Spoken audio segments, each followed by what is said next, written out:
him a walk and stutter step. Hey, boo. Hey, baby. It is so good to see you. Good to be here. We always cut up whenever we're together, but I was excited to see what you was gonna wear to the show. Talk to me about this look. You look fabulous. You know what? I did this in honor of you. This is Jabot. We grew up. Yeah, it's very Chicago. So I love that. Let me throw this fabulous. on. Thank you. Have you been? I didn't get to catch up with you at the Met Gala. You looked amazing. Thank you. You too. And so did Zendaya. Thank you. Not that laugh. I mean, we did see the. What were you thinking when you saw that same look from Anna? So I don't want to mispronounce her last name. Swai, I think. Anna Yeah. Well, I was drunk. I had drank a whole bottle of champagne because, I started working again, and so I had 6 people, and I consulted for the Burberry table, so I was like running around, making sure everybody was okay, and so I forgot to eat. Well, I didn't really forget to eat. I just didn't eat because you gotta eat snatch. So I had drank a bottle of champagne, and I had spoken to Zendaya the entire ride. She had went earlier, and we got caught in the traffic, and so I was talking to her, and I knew she had already walked through the exhibit, and she was sitting down at her table. And so when I was getting interviewed, I looked down, and I was like, why is she down there? And then I looked again, I'm like, oh, and you know us, you're going to get a real natural gut reaction. We really can't hold back. That's right. And I was like, oh, she got on Zendaya's look. But Zendaya was first. Yeah. So I mean, what did they say? Did you have a conversation with her? You said Carla Welch. Carla Welch did it. Yeah. Did you guys talk afterwards? Yeah. Carla was really cool. I think both of them was really cool about it.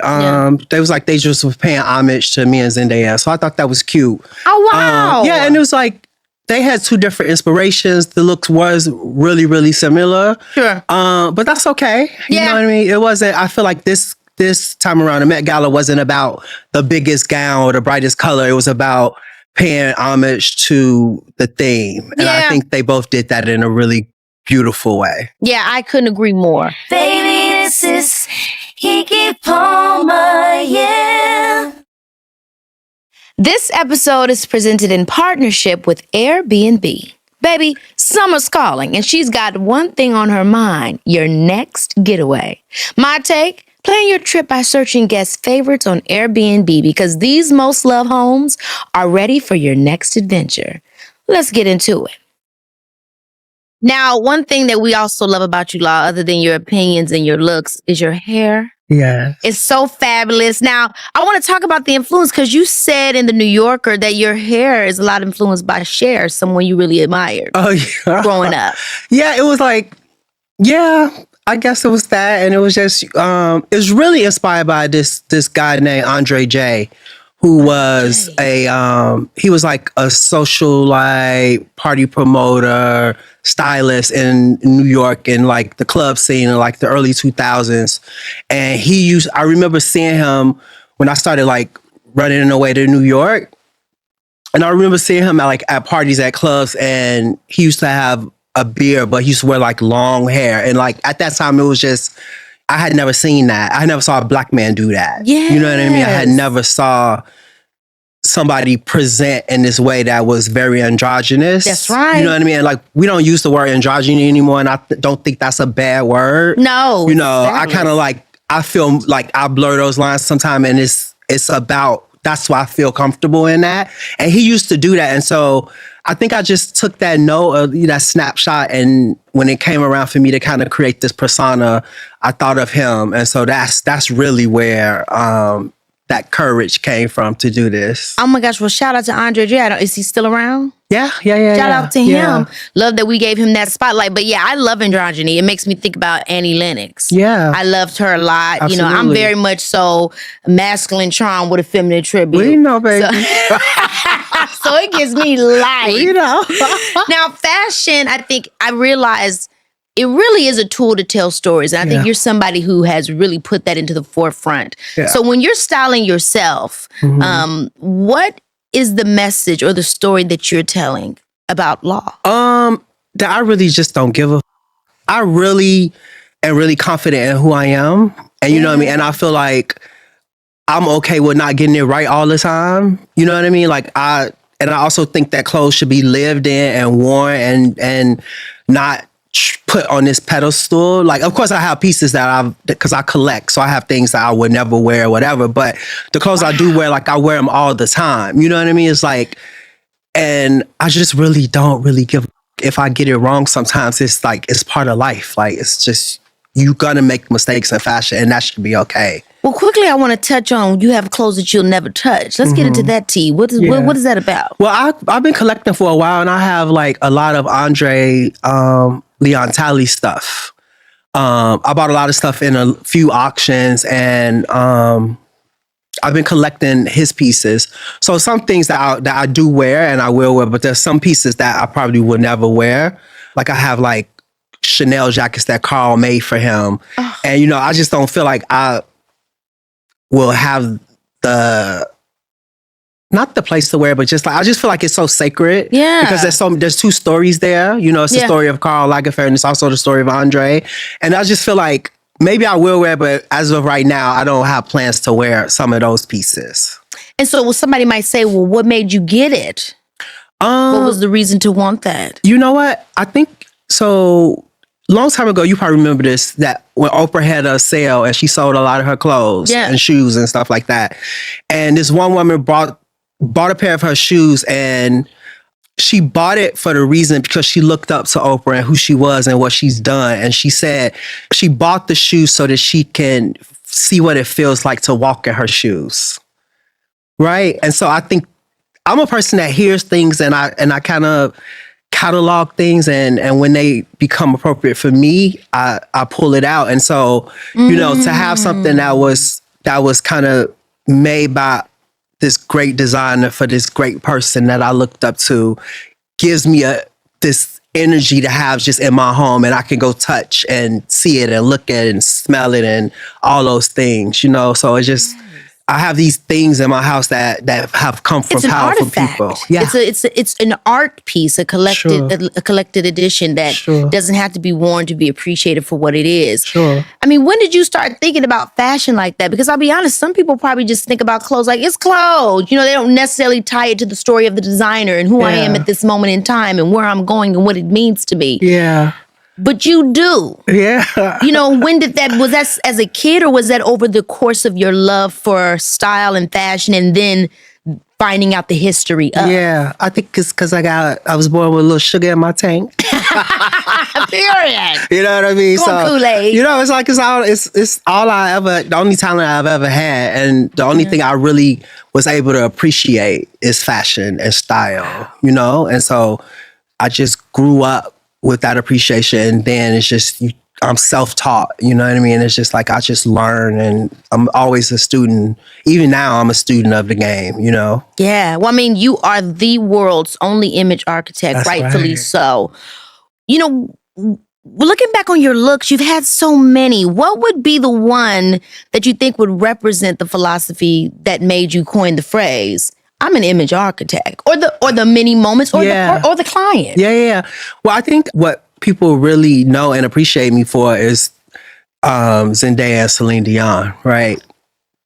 And I think that's where you see the most influence and the most presence of that term, right? Yeah. Because I remember when I first started working with Celine, like it was my mission to show people how cool she was and how she was younger than we all thought. We all grew up with her. We thought, when I started working with her, people thought she was 60 already. You know what I mean? Because we grew up with her our whole lives. She started performing. Right, yeah. exactly. So I had to, create a blueprint and a plan to change people's perception of who she was as an artist, as a woman, as a person. And so that's kind of, what I was able to prove. And, and I think I've done it with other people to kind of like elevate them who they are. You know what I mean? Not change people, just elevate it and change the public's perception of who they are. Yeah, to be the architect of the image. Yeah. But there's how people see themselves. There's how you see them. There's how the world sees them. How do you strike the balance between honoring a client's vision, but at the same time staying true to yourself? I don't come to it with any ego at all, right? we're going to bring up that phone call when you call me. You know it's going to come up because we got to revisit that. But you know what I mean? So the kids were gagged. Yeah, it's because even that, when I was working with you and I just couldn't, and I will say that I just wasn't getting it right for whatever reason. And when you call, like, there's no ego in that when you called and said that to me. It's like, no, you're right. Maybe this isn't the right time for us to work together. Maybe I wasn't the right stylist for you at the time. So it's no ego with me. It's all about making, and I felt bad and hurtful that, that I couldn't get it right because I felt like I was adding stress. You were pregnant. You got 17 jobs. You know what I mean? Like, I was like, going on. And it was like, I feel bad for that. So I never go into a situation with anybody with ego. Yeah. I am in a service business. It's a service job. And I am no different. I say this all the time. I'm no different than the nanny or the chef or the person that cuts the grass. We all get paid to do a service. That's right. And I'm trying to do the best I can to make my client happy. And I wasn't able to do that for you at that time. Sure. So, and I look at every client like that, no matter how big or small or where they are in their career. But I think that's a big part of why you're so successful, Law. And I really hope people understand that about you. Because before I met you, you met Sharon. You and Sharon was talking. I met you on a Single Lady set. I'll never forget it. We've known each other for years. And I feel like over the course of our time, you have never changed. You have always been dedicated to the job, dedicated to the hustle, and deeply, truly in love with fashion. Yeah. And so it's like, whether it was that moment or the next moment, we always going to have a connection. And I just see you as the talented and incredible person you are that came from Chicago and really made the impossible happen. Yeah. Really what you have done, you've changed it forever. Thank you. You retired. Yeah. And that was crazy. Yeah. To all of us. Yeah. And we didn't understand why. And you checked in on me too. Yeah, because I was like, baby. You're like, give me to see what happened. What happened? I'm going to call for that team. Yes. And I'm like, why? And so I want to talk to you about that initial moment when you said, not only when you said to yourself, but when you decided to announce it to the world. Well, I did it both simultaneously. It was like I was riding in the car with my publicist who's here. We had just got off the plane in Miami. And this was the day after the Oscars. And we had got off the plane in Miami. And that morning before I got on the plane, I had this call with one of my clients. And I felt bombarded and disrespected in a way. And somebody who I felt like I had protected wasn't protecting me. Yeah. And then it was a lot of stuff. I was really overworked and I was working with people I shouldn't be working with. And I was saying yes to everything. And then, my nephew had passed away recently. And it was like, I had all these things that I wasn't dealing with. And I was just like, work. And then I got off and I just started crying. I found that generic image that said retire, and I posted and wrote the message. I never thought that it would turn into what it turned into. And I didn't know that people cared about me as much as they did around the world. And so it gave me a different perception. And then once I threw it out there, I felt like I had to stick to it. Right? Yeah. And then I went through this whole grieving process of, figuring out who I was and letting who I thought I was go and all these things. And so I went away and I wrote a book. And the great thing about it is that we didn't really lose you all the way. Yeah, maybe you weren't styling, but you got a book. You did and I was still doing Zendaya, so it was kind of like I really wasn't. You're like retired, but not retired, but I'm really just not with the rest of y'all. Yeah, exactly. Type of vibe. But during that time, my question to you when it comes to your relationship with fashion, like you've done incredible things as a stylist, but also just like as a creative director over people's brands. Yeah. Was there a moment in time where you feel like fashion does not allow you to take that next stage, that next step out of just being a stylist? Like, we look at artists, musicians becoming creative directors for fashion houses. And, in my mind, is that something that you want? Is that something that you were interested in and that they were not allowing you in? No. I've had offers. I actually had an offer on the table to be the creative director of an Italian shoe brand. And when I retired, it scared them. And so they kind of like put the offer back. Yeah. but whatever. I always think like things happen exactly when it's For a supposed to. reason. Exactly. Oh, yes. There are things that I am, manifesting in conversation to do. So there will be some things happening. Yeah, because I mean, what that's what you do. Yeah. And so I always wonder, because as Black people, as people in the fashion industry or the entertainment industry, any industry really that we're in, there's always that question of, are these opportunities open for me? And when you're working in this industry, how do you handle that? Yeah. I know I handle it from my own point of view in the entertainment industry, but how do you go about it? You know what? I think that everything and any and everything is possible. And I've never had anybody in my life who works for me or work with me to tell me that something's impossible.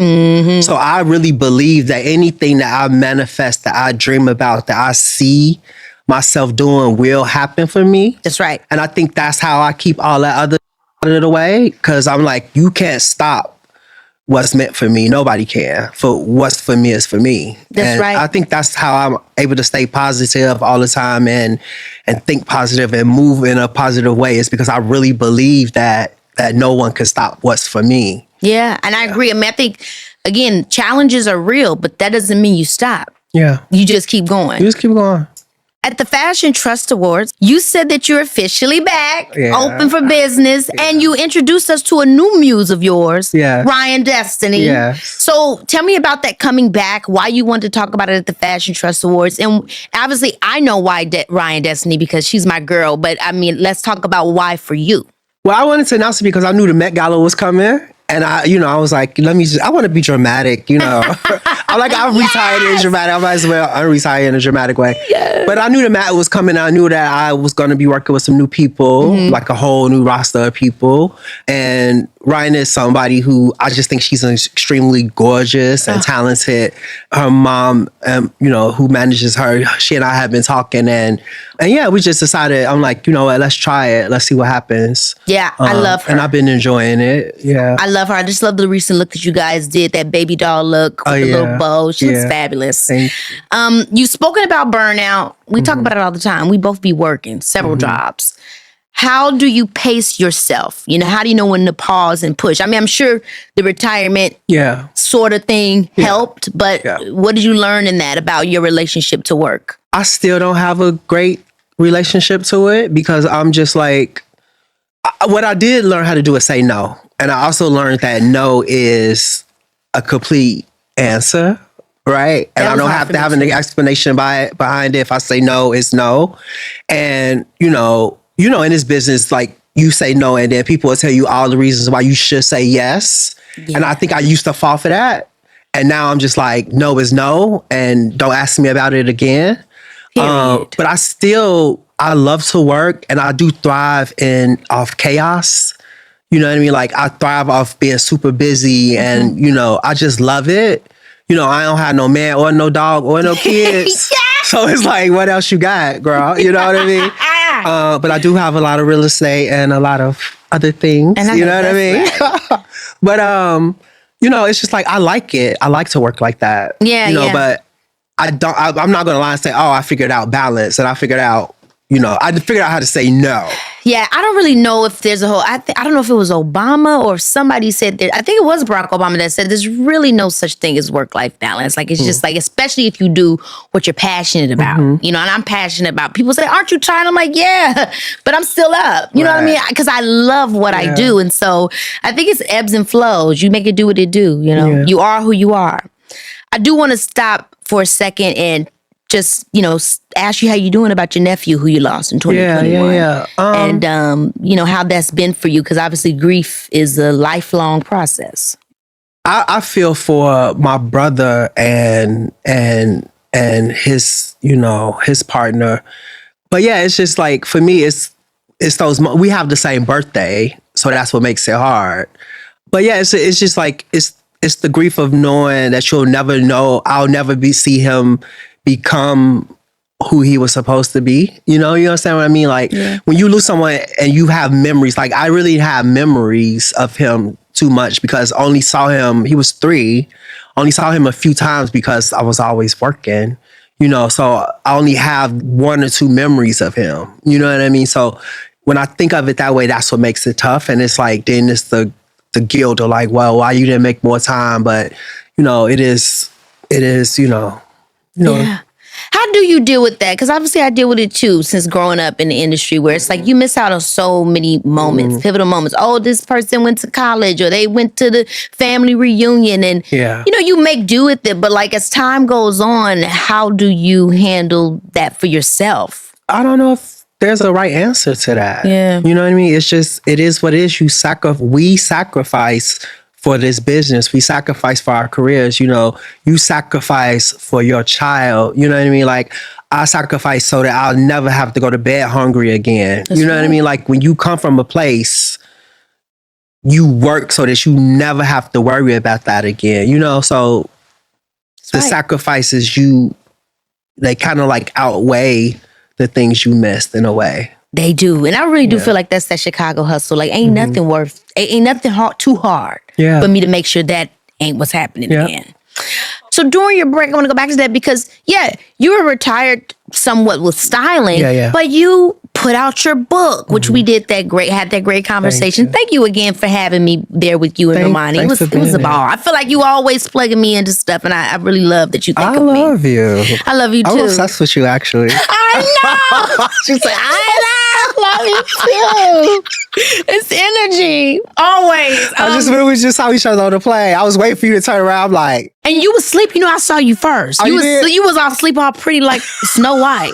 I was like, his hair was still laid. I don't know how you do it. Trying to stay. Baby, this is Keke Palmer, yeah. Summer is here, and you know what that means. It's time to live your best life. This couple's trip I took to Turks and Caicos a while back lives rent-free in my mind. Okay, let me paint the picture. I stayed in this gorgeous Airbnb right on the beach, waking up to the sound of waves and stepping out onto the pristine white sand. That memory is still giving me summertime magic. Now, whether you're for a beachfront paradise like I had, a cozy cabin in the woods, or a chic city apartment, Airbnb's got amazing homes waiting for you. We're talking better locations, more privacy, and the kind of space that'll have you feeling like the star of your own summer blockbuster. So don't let the summer slip away. Book your Airbnb now and get ready to live that main character life. Trust me, you're gonna have a time. Baby, I have never, and I mean never, been more devastated than when I found out that some of y'all been sneaking around behind Domino's back just to get your stuffed crust fix. Now, you know us Virgos are incredibly loyal, steadfast even. Cheating, especially on something as serious as Parmesan stuffed crust pizza, ain't gonna fly in this house. I saw y'all slide into those other pizza spots drive-thrus, ordering that cheese-filled crust like Domino's, and I wouldn't find out about your little rendezvous. But sweetie, the healing starts today because Domino's just dropped their own stuffed crust, and now y'all got no excuse to keep stepping out on them like this. It's time to put those pizza cheating ways to rest. Domino's new Parmesan stuffed crust is serving pure decadence with that buttery, handmade dough wrapped around a cascading stream of 100% melty goodness. These are the cheese pulls of your dreams. It's very much a goofy movie level of ooey gooey cheesy deliciousness. Ooh. And of course, your girl can't forget about that signature garlic seasoning and Parmesan sprinkle dance on top of that perfectly baked crust, making every single taste like it was blessed by the pizza gods themselves. You can think about it now. I'm already imagining the parm stuffed pie I've been plotting on. Next time I'm placing my order, you best believe I'm having mushrooms, grilled onions, and some extra peppers just to, keep the vegetables on top. Now, this is the kind of commitment I'm talking about. No more pizza cheating needed when Domino's is bringing this level of excellence to the table. Order Domino's new Parmesan stuffed crust pizza on the Domino's app and use code KIKI to get any 3-topping Parmesan stuffed crust pizza for $11.99. Price is higher for some locations. You must ask for this limited time offer. Prices, participation, delivery area, and charges may vary. Delivery orders subject to local stores' delivery charge. Holla at your girl. I want to talk about your School of Style program that you launched because that was incredible. What made you do that? You know, and how was it? Well, I did it so that that people will have a easier access into the industry, right? And that's right. Because of me, because I didn't have that, I never was an assistant, I never was an intern. I kind of just came to LA and like, I'm going to do what I can, you know, I'm just going to hustle basically. So I developed this course based on the infrastructure that I built for myself and how I, you know, became successful. And so that we packaged that up. And so we graduated 210 people in our last cohort, and our second cohort is going on right now. And I was just so proud of it because people have been working. One girl just got a job with Vogue. It's like, so it was a way of me doing something to be creative, but also to kind of just, I wouldn't really call it giving back because it's not free, but you know what I mean? Like just to give access to people. Well, I mean, the industry does have to be democratized to some degree, especially for people like us who have the ideas and all the things, but don't have the resources, don't even have the same language of how to communicate in these spaces because no one's told us. And some of that's systemic. Some of that's just like what you're close to. I mean, it's what's available to you. So it's important. And I mean, at this point in your career, you have done so much. I'm sure there's so much more you're going to continue to accomplish, but to now start opening that space, I'm sure it gives you so much more like passion to keep going and drive. Yeah. I'm proud of all those, proud of the team I built. I'm proud of the people that have taken the course. I'm really super hands-on. Like, yeah. So it's great. It makes me really happy. Congratulations. Now, you've spoken of wanting to costume design, which I think is absolutely incredible. But what was interesting is that you said you want to go through the whole process. This was in a Complex Media Please Explain series. Yeah. And you talked about how you want to do the auditioning and you want to show your deck and you want to do So tell me, did you do it? What's the project or what are the projects? So Zendaya is gonna play Ronnie Spector in the biopic whenever it happens, and they're working on it. And I just love period stuff. Yes. And you know, and I the know director, that Barry Jenkins. Yeah. And so, you know, I've never actually really wanted to do anything because we always kept it like her TV movie stuff. Like I've never really had a hunger to do that. I did Malcolm and Marie, but that was like small and during COVID. It was like, you know, a couple looks. But I was like, if I want to do it and I want to work with her, I don't want it to be like, oh, you know, Law Roach wants to. I want to like work. I want to earn it. Yeah. You know, so. I mean, it's so different. Like, you know, when you said that, it is different. Like somebody that styles you on the carpet, a lot of times they're not pulling or thinking or caring about the same things that someone is doing when they're costume designing, which is building a story and a character. So, but I feel like you would obviously be amazing in it. So I can't wait to see. If that happens. If that happens, I would love that. We keep talking about it. We manifest it. That's right. That's right. Barry? Yeah. I ain't even asked Zendaya yet, so she probably go ahead and see eventually.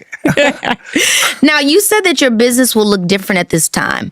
What does that mean? And this is from Complex Media. Please explain as well. What boundaries have you created to make your career more sustainable, if that's the right word? Yeah. Sustainable. What I'm doing now is that I have an assistant that stayed with me through everything. She really kind of like held me down when my nephew died.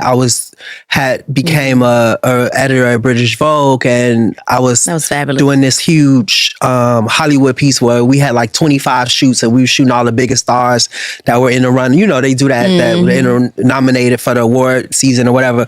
And so she did all the work for me, and like she's the only assistant that could ever. I've had probably 100 assistants. She's the only one who could ever say that she did all my work. Like she did all my, like, I think out of that, we did 25 shoots. I may have done 2.